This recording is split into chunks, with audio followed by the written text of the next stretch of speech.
Nadir müəllimin bugün dəstxətini oxuyan varsa, tacir yolu gedən varsa, manaf yolu gedən varsa, bu məktəbdə niyə? Biz gedək bir dənə nömrəli məktəb açaq, orada manafı müdür qoyaq, deyək ki, manaf müdür deyək tacir müəllim. Sizin yolunuzu gedən hələ görmədim. Amma bu kişilərin yollarını gedən kişilər də gördüm, qadınlar da. Səhv deyirəm Nadir bəy. Sənət adamı oxuduğu musiqilərdə, mahnılarda birinci milliliyi qorumalıdır və özünü hiss eləməli, özünü duymalıdır ki, o nəyə qadirdir, necə ifaçılıq göstərə bilər də, tamaşaçılarının və diqqətini cəlb eləyə bilər. Onun dinləyicisi çoxaldıqca istər-istəməz bir xətt üzrə davam edir. Məsələn, bu tacirin özündə də var.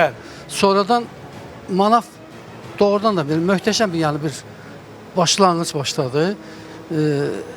Əslində bir şey də deyim, manaf mənim hesabımca mümkün olmayanları etdi.